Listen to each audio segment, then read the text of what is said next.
Good morning to all.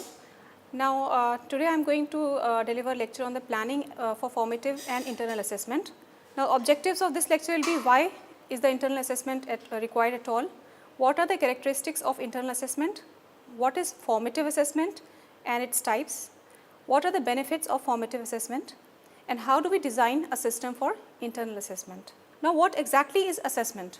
The word assess comes from the Latin word that means assidere, which literally means to sit with. So, in assessment one is supposed to sit with a learner. Now, this implies it is something we do with and for students and not to the students. So, why at all do we require internal assessment? Now, as in our country, the educational system governing body, that is the UGC, recommends that we need to move to a system which emphasizes continuous internal assessment and reduces dependence on external examination to a reasonable extent. That means that at the end of the whole semester, we usually conduct an exam and the marks are graded and the student learns after the end of the semester. But we need the system which continuously assesses the students so that there is a chance for improvement. Now, another body, that is Medical Council of India, stipulates that undergraduate students, MBBS students, should have passed their internal assessment to be eligible to appear in the final university exams. Now, apart from teaching theory, when training the medical students, we have to develop other domains like psychomotor domain and affective skills. Now, assessment of these skills is more valid if it is done on a continuous basis. What is the purpose of continuous internal assessment? It is to assess these abilities which cannot be tested by the term and examination, and we as teachers must identify the abilities we want to develop in our students. We have to devise valid and reliable tools for evaluating these abilities. Also, we have to maintain an effective feedback. Coming to the characteristics of internal assessment, now this should be a continuous awareness. The teacher should be continuously aware regarding the knowledge and development in his students. We should emphasize observation of growth of various abilities, thereby enabling the teacher or the faculty to take corrective action as and when required. Now, this continuous internal assessment provides knowledge not only of achievement, but also of progression towards achieving the goals.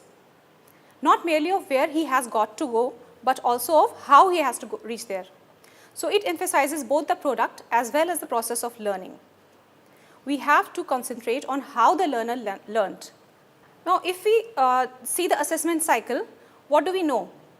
Now, suppose we complete a unit or a chapter, at the end of it we have got a test, and this can be in the form of traditional test or it can be in the form of performance assessment, and these two constitute the summative part of the assessment. The other arm of the assessment is the formative assessment. It can be both informal as well as formal. So, what exactly is this formative assessment? Now, formative assessment is clarifying learning objectives at the planning stage, sharing learning objectives outcomes with the students, encouraging students self-assessment against the learning objectives by providing them data that affirms or challenges their study habits. So, there is a scope for improvement as far as this formative assessment is concerned.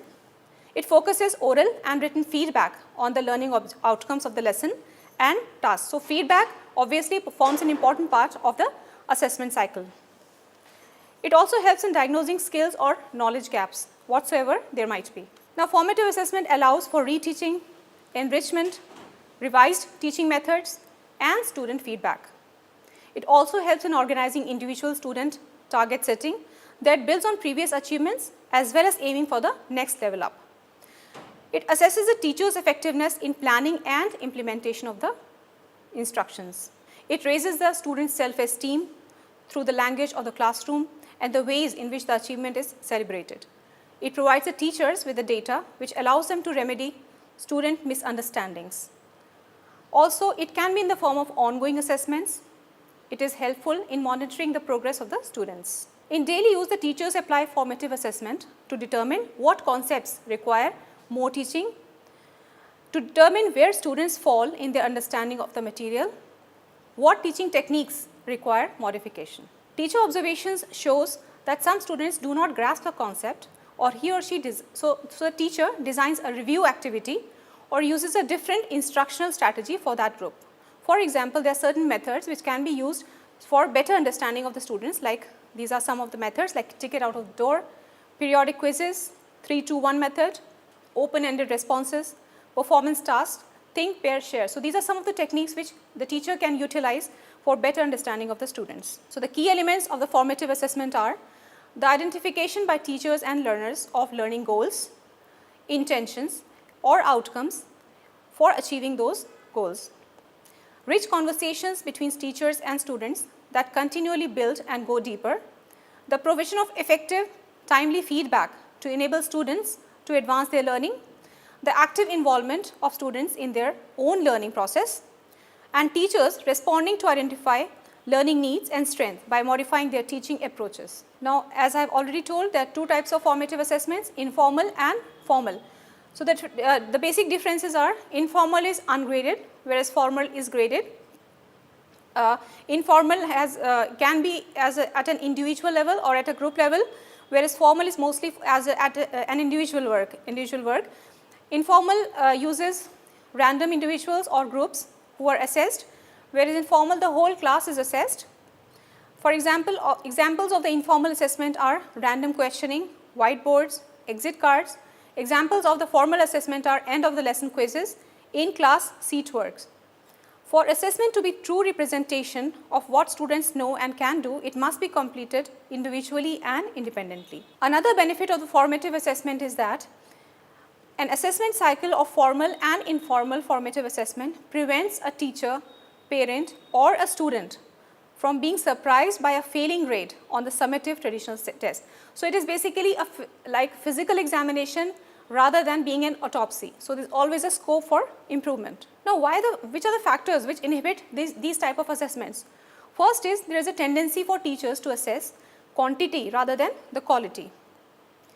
Greater attention is given to the marking and grading, much of it tending to lower the self-esteem of the students rather than providing advice for improvement.